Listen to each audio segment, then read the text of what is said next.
Hello everyone, and welcome back to my channel, where everything you're about to hear and see has been done in one take. I'm your host, the One Take Man. As you might have been able to guess, we are back with the wrestling match and moments Iceberg from icebergcharts.com, and today I'm going to be talking about tier 3 of this Iceberg, tier entitled "Wrestling is Fucking Wild." We have plenty of things to go through, so let's start. Vince McMahon versus Shawn Michaels, WrestleMania 22. Starting with two names that we've already encountered.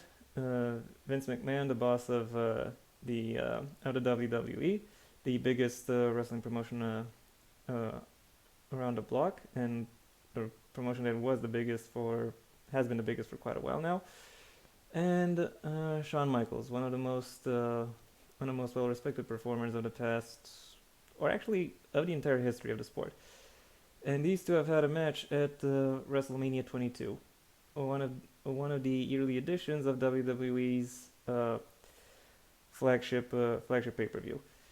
If I were to guess, I don't exactly recall what this match was about, but I can tell you it was, it was quite wild. It was very one-sided, with just Vince would basically just consisted of Vince McMahon taking hits from Shawn Michaels, with a whole variety of weapons around. And I think some other wrestlers also interfered in McMahon's behalf, but again, take this with a grain of salt. It still didn't stop Shawn Michaels from winning with that match, and in quite spectacular fashion, if I may say so myself. And if you're wondering why these two guys fought, well, I think they were in some kind of a rivalry or feud about which one of them was more important to the company. Because yeah, that's the kind of thing that can happen. Moving on, Las Vegas showgirl match. Yeah, sorry, I haven't really tried my Google foo on this one, but even if I were to, I don't think I'd find anything that is. I'm not sure exactly what I'm gonna find, so I'd rather not. I can't really talk about this. Anyway, Mankind versus Terry Funk, Japan Death Matches. Once again, we're talking about a series of matches in this iceberg. Namely, this time, a series of matches between Mankind, who has come up, I think, at least once so far, and Terry Funk, who I'm pretty sure hasn't come up so far, but he is still a major name in wrestling history. Very well known for being a pioneer of hardcore wrestling, i.e., of wrestling matches with uh, all sorts of weird weapons uh, and enclosures, and also various win stipulations not directly related to uh, pitting your opponent or making them submit. And these two guys have had a pretty substantial series of these kinds of matches over throughout various promotions in Japan. Uh, and yes, in case you're wondering, a lot of these matches made both of these guys much more famous than they were before that. M Pro 2015 7-4, 10-person train battle royal. Another one from M Pro, and as I said before, I don't really have a lot of connections to this particular promotion, so I can't really say anything. I'm gonna guess there were 10 guys who were fighting on a train, and the aim was either to throw them off the train or to uh, throw them in one specific carriage of the train. Can't really comment on it because I haven't seen it. I haven't searched for it. I really should do more research for these things. Anyway, moving on. Booker T Hulk Hogan promo. Hulk Hogan, we're coming for you. N-word.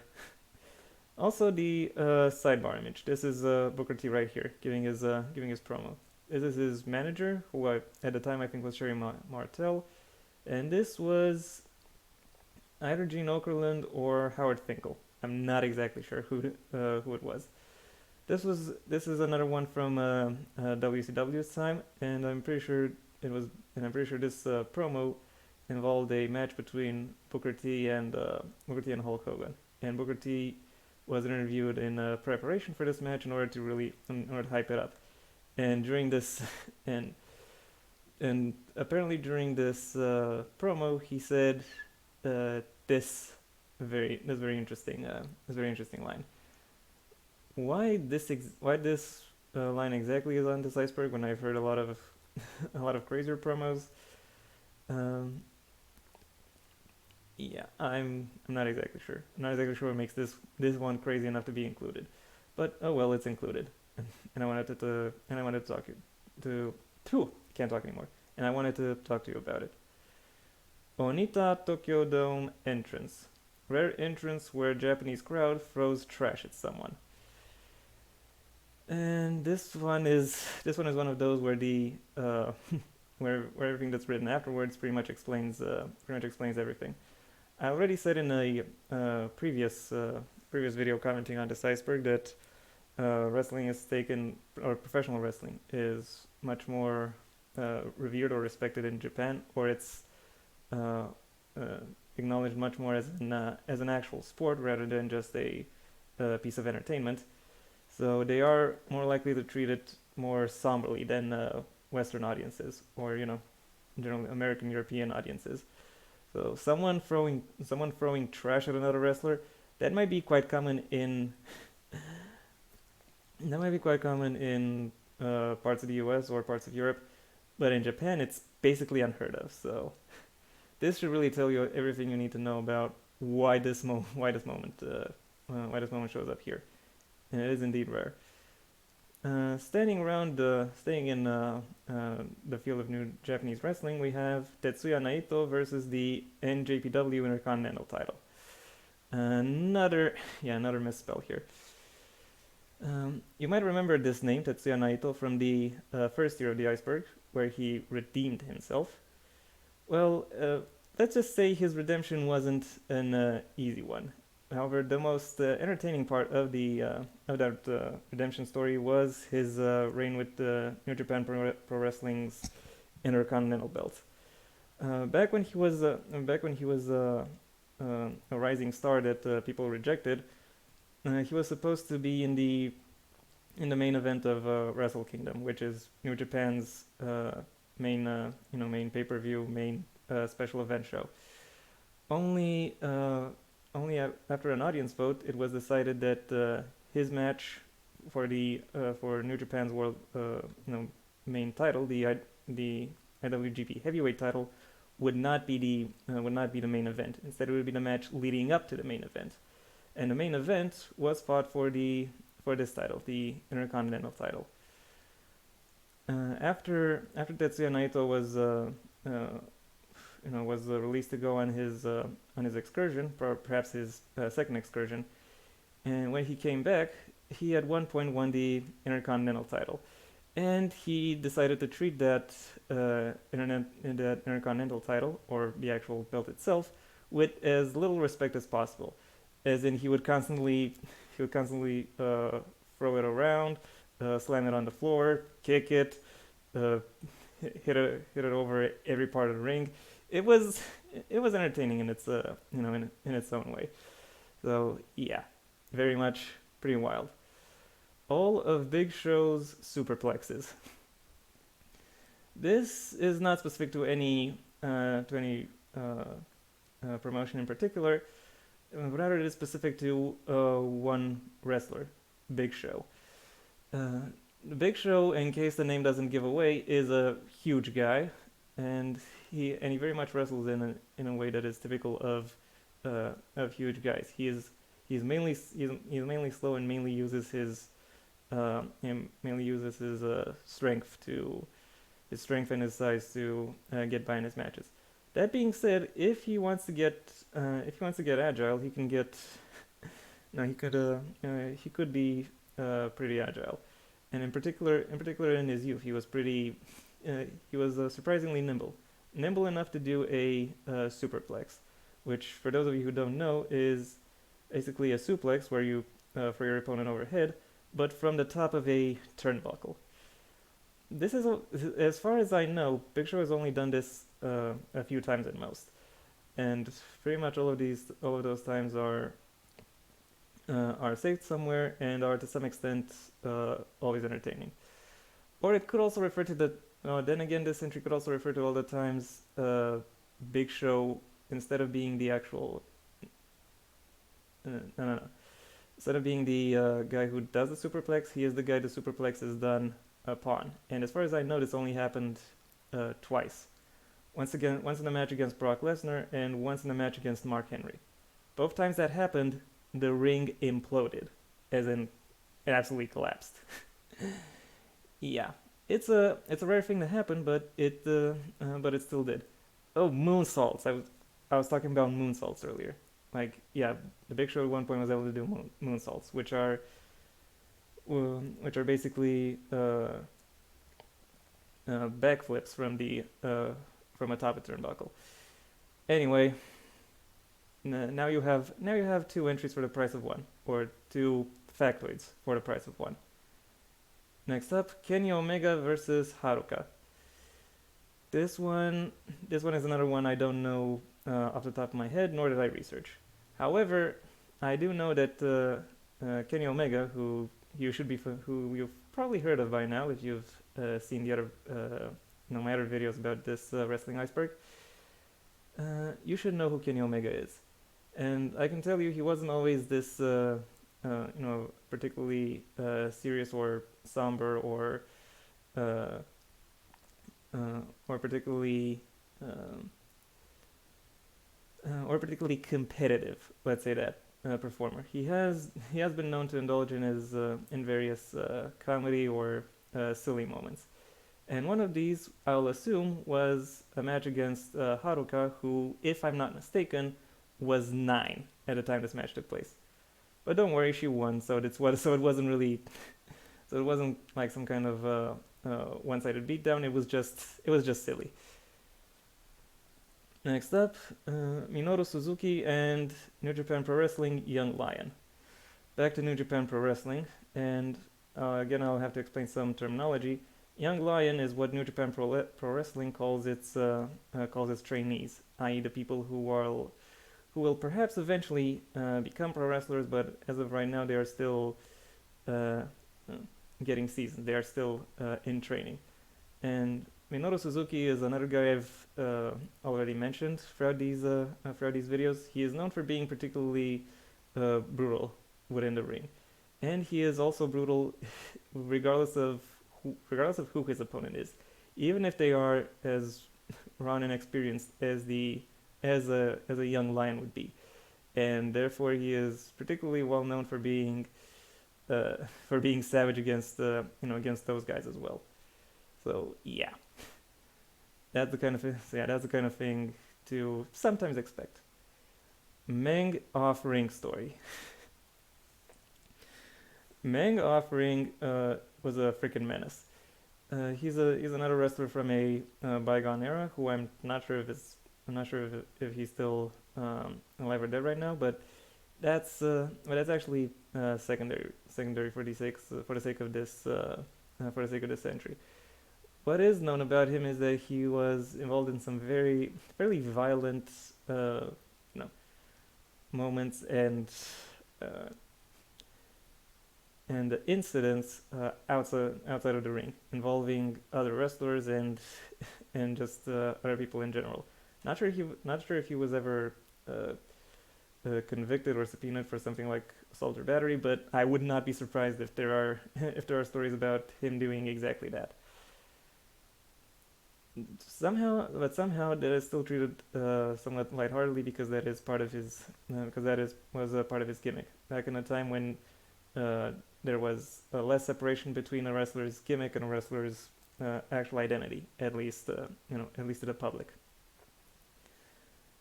Next up, Piranha match, BJW, Mitsuhiro Matsunaga versus Kendo Nagasaki. Again, this is one I haven't done any research for. I generally didn't do much research for anything about this iceberg. I just wanted to see how much I could explain in some detail just with the knowledge pool I have. Surprisingly, the answer is quite a few. This one, however, is another somewhat infamous one that everyone who's been a fan of wrestling for long enough will already know, even if they don't know all the details like who took part or where it happened. The Piranha match is basically a kind of match where there is uh, a tank full of piranhas either inside the ring or in the ring area, and the goal of the match is to get your opponent into that tank. Like I said, Japan and it's Japan had some pretty crazy matches around in the 90s, which is why probably started and popularized by uh, these guys and their deathmatch series. But anyway, and however, it's not just the foreign wrestlers in Japan who got in on the fun. The the native Japanese also got in on some pretty crazy stuff, and not just matches with piranhas, but also matches where the ropes were replaced with barbed wire, or where the ropes were electrified, or other shit like that, or even matches with tons of various weapons around. It's it was quite interesting, not gonna lie. Uh, Whether or not this match itself was any good, I really can't comment. I can say the ending was bad because, well, it's about getting a guy in a tank. There's nothing interesting about that. But I imagine the rest of it might have been fun. I can't say I haven't seen it. Cactus Jack versus Vader. Mick loses part of his ear. I should probably explain that who Mick is. It's Mick Foley. And Mick Foley wrestles under a whole bunch of aliases. One of these is Cactus Jack. Another is Mankind. Yes, this is the same guy. And Vader is another one of those guys who's known for being particularly brutal. You will learn soon enough why. And however, this match was actually comparatively quite tame, even though in spite of or rather, the moment where this happened was comparatively quite tame, despite the reputation of the people involved. Apparently, they wanted to do a spot. Uh, that's a wrestling term for a high point in a match, where where Cactus Jack would get his head stuck between the ropes. However, when they tried it, they found out that the ropes were a little bit tighter wound than they expected, and so they almost cut his ear off. Yeah, they had to, yeah, a lot of Cactus Jack's or Mick Foley's ear had to be was simply simply scratched off by the ropes, and he had to uh, handle the rest of it. Uh, uh, and I've seen the rest of it needed medical attention. Yeah, not a fun situation. Brock Lesnar botched shooting star press. This one is a very interesting one. It took place at another WrestleMania show, just like this match right here, during a match between Brock Lesnar and another wrestler who I've mentioned so far, namely Kurt Angle. This was after he this was after he lost his hair. It was for a world championship, obviously, and it was actually the main event of that year's WrestleMania. And Brock Lesnar decided to do a shooting star press, which is a aerial maneuver where you get on the top rope, then do a backflip but still move forward and land on your opponent.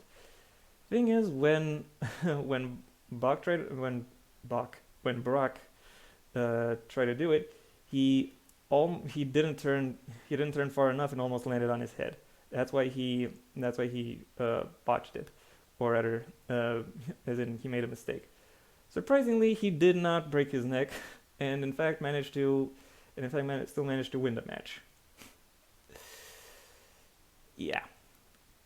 Then this this little incident incidentally coined another pro wrestling term, namely to brock it, i.e. to botch a high point in an important match.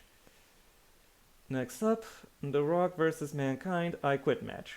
Mankind or Mick Foley shows up 3 times in this Year of the Iceberg, funnily enough, and in another somewhat infamous match, again for a world title, not the same as not the same as this not the same world title as the one contested in this match though, and it is an I Quit match where the only way you can lose is to make your opponent say the words "I quit."